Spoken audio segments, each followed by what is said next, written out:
welcome to a new Harry's Garage video, and today's car is this, the Lamborghini Huracan Evo rear-wheel drive. You could term it the entry level to the Huracan range, or to Lamborghini mid-engine sports car range. Feels a bit mean that, because it's still got packs 610 horsepower from that V10, 5.2 litre V10 that we first saw in the Gallardo. When was it? 2003, I think it was first introduced. And I can remember going to the launch in Rome and Vallelunga and driving this lovely little Lamborghini. But it still lists at £164,880 add-on delivery and first registration and tracker, and you get to an on-the-road price of £173,230. But that is a £35,000 saving over the four-wheel drive version. It's funny, the two-wheel drive versions of the Huracan and the Gallardo, they tend to come at the end of the line. This car has been out a while now, but it just mixes all sorts of ingredients. Yes, it's slightly down on power, so you get a four-wheel drive is 644, this is 610 PS horsepower. That's still a chunk of horsepower, but it only weighs 1398 kilos dry, that's 33 kilos less than the four-wheel drive version. Let's go and have a closer look. First thing to say is look at the design of it. I mean, the Huracan has been out a while, but this simplistic look of the Evo rear-wheel drive at the front, I think it just enhances this design. It's such a Lamborghini look, you know, it surprises, makes you smile, it looks like nothing else on the road. And what I love about it, it's compact, this car. It's smaller than its rivals. It's 4459 by 1924 in mil, the size of this car. If I put that into inches, it's actually 7 inches narrower than a McLaren 720S and 6 inches shorter than that Ferrari F8 I had in.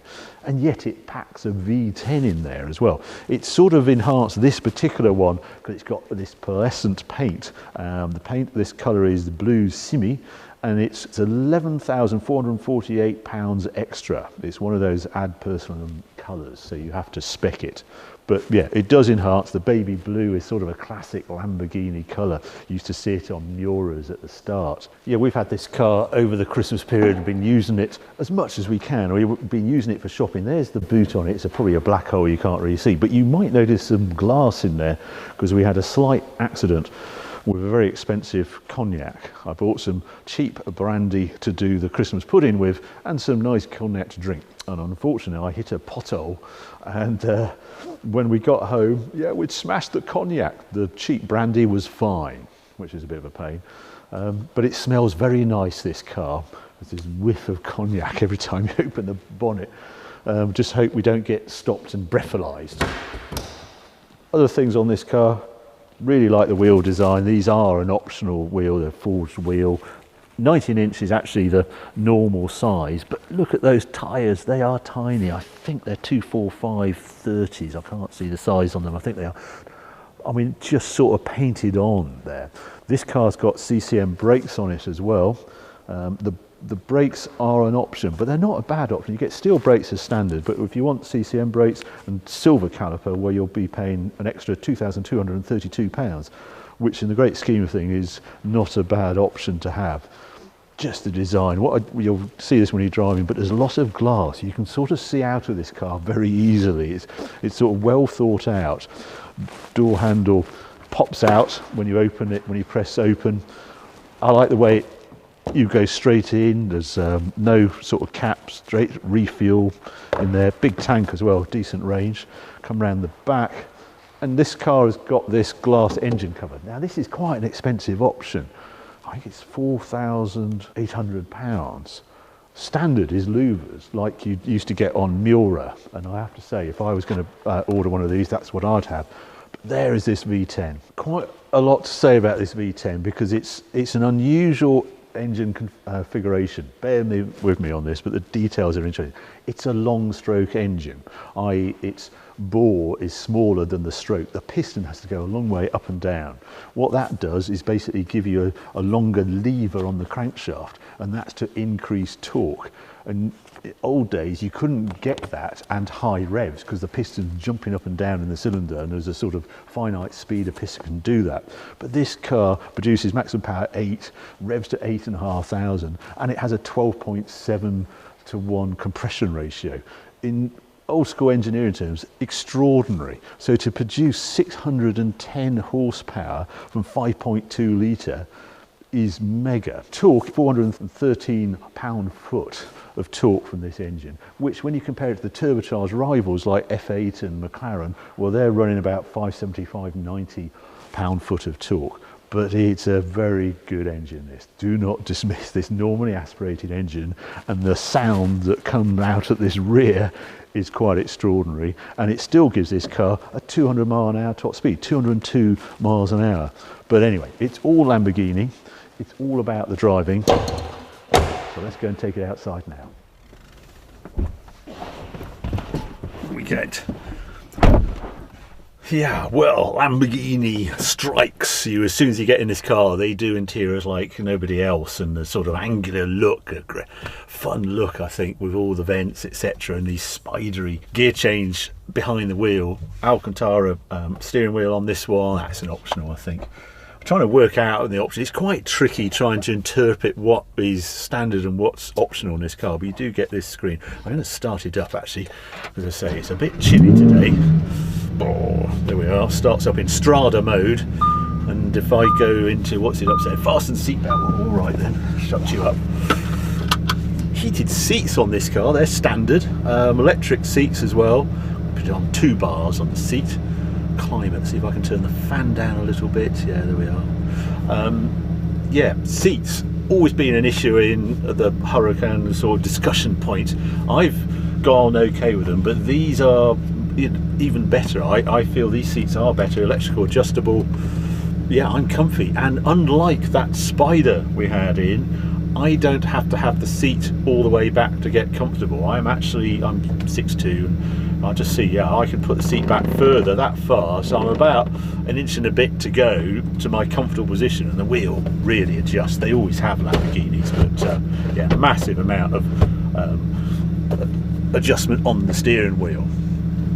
What else have we got? Well, yeah, the starter button obviously hides under the little red thing. Reverse, I love the way they just do it, because it's a sort of lever over the top of everything, and you just touch a paddle on the right and you're in, you know, you're in auto, but that's how you get going.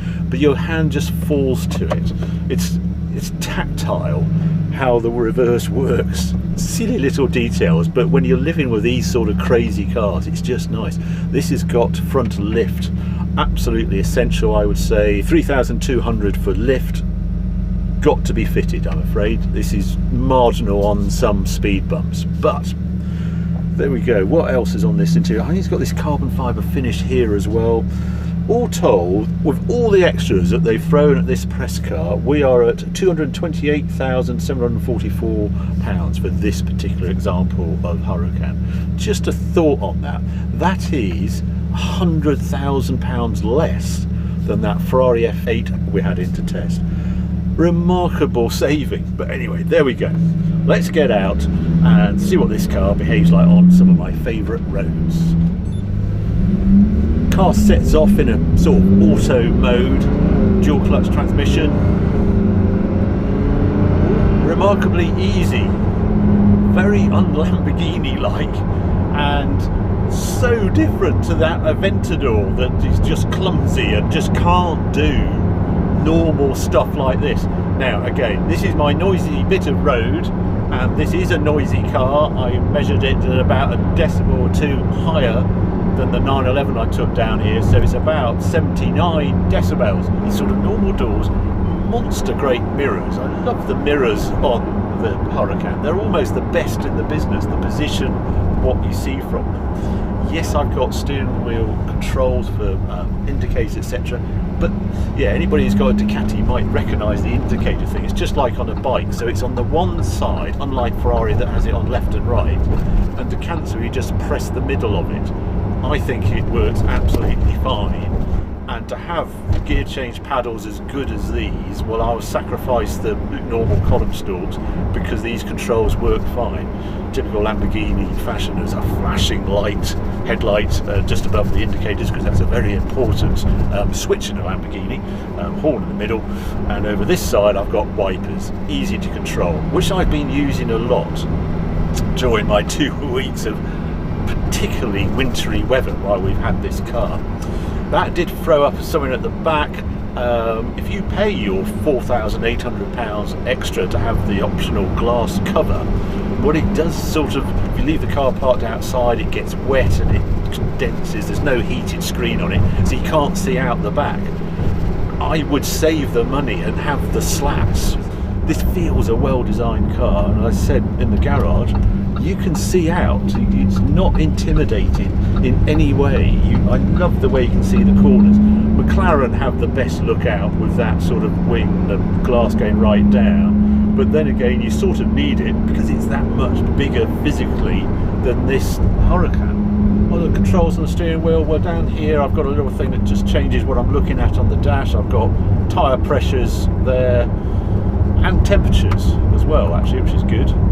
Fuel consumption, a bit of a scary one. That's 15 mpg so far this morning, but that's not really true. So I've been averaging 18, 19 with it. I mean, not great, but not too bad. What else have we got?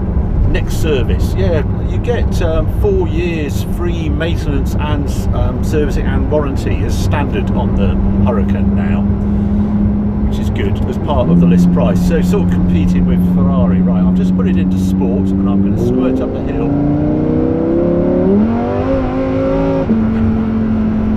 No denying you're in a Lamborghini, is it, when you hear that sound? I'm going to put it back to Strada just in case you can't hear me. Yeah, we'll come on to these and what they do, but you've got Strada, Sport and Corsa down there, and obviously Sport just energizes the car, changes the way that it changes gear and that sort of thing. It also puts the dampers on a slightly firmer setting, and it does adjust the steering load as well. Yeah, Freda's electric steering in here, which you sort of notice that particularly when you're manoeuvring, it's just lighter. It's not nearly as bad as the Audi R8, thank goodness. Variable rack, and on the move I've got to like the steering on this car, so yeah, no real complaints there. Again, unlike the Aventador, there are places to put things. I've got door pockets, and I can put things in door pockets like masks, so I can go and buy some fuel. I've got a thing for my phone back here, I've got a glove box, and I've got a really useful shelf just behind the seats as well. I do make a point on these practical bits, because when you're using this car, these sort of things really matter. If you're just buying it as a garage queen, then fine, just buy the Aventador, it'll be fine. But if you actually want to use the car, this works very well, this Huracan.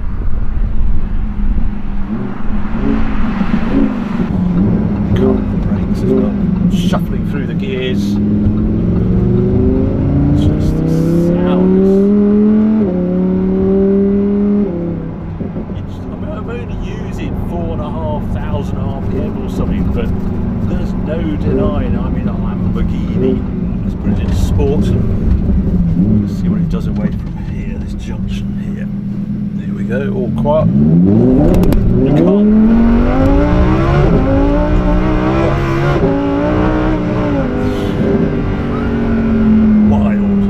Wild, not held by, but it's 4 degrees now.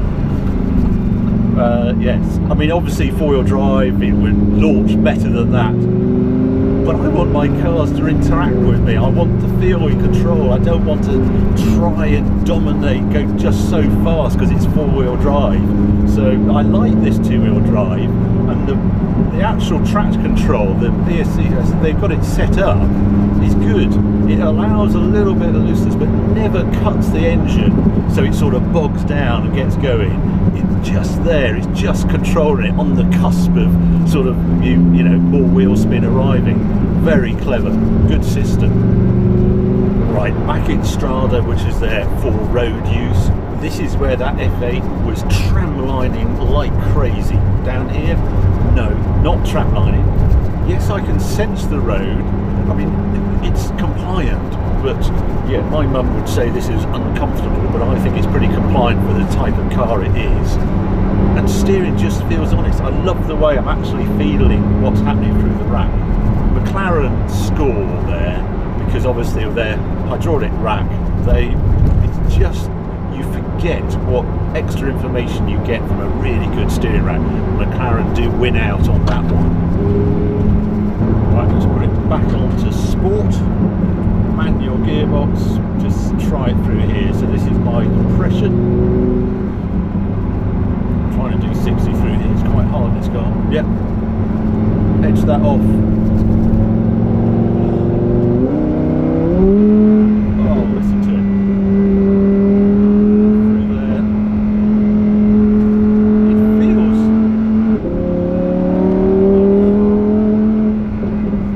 Yeah, it feels racer. That's just the overriding feeling of this. I think that Super Trofeo race series has done Lamborghini's massive favours, because this feels home. It feels fantastic through there, really does. And I have to say, I've been down this favourite bit of road of mine several times over the holiday period, and horrible weather, absolutely disgusting. 2 degrees, snow, etc. 2-wheel drive, yes, but there is a sense when you get good controls, you sense what the car's doing, and it's not intimidating. It's not like a Aventador that feels clumsy down here. This doesn't. This feels edgy. It feels 911-esque. It feels Lotus. It really feels terrific down here. And Lamborghini Huracans and Gallardos in particular don't normally feel like this. It's taken a while, but this Huracan is a bit special. It's one of those cars you're always going slightly faster than you should be. It's the car officer, it's not me, I'm not doing it. Anyway, here we go, through these tighter bends. Nice gear change. Sharp on the steering. One more change in there, it's icy down here quite often. Yeah, struggling on traction out there. It's a weapon and it's alive, because it's not four-wheel drive, it just feels alive.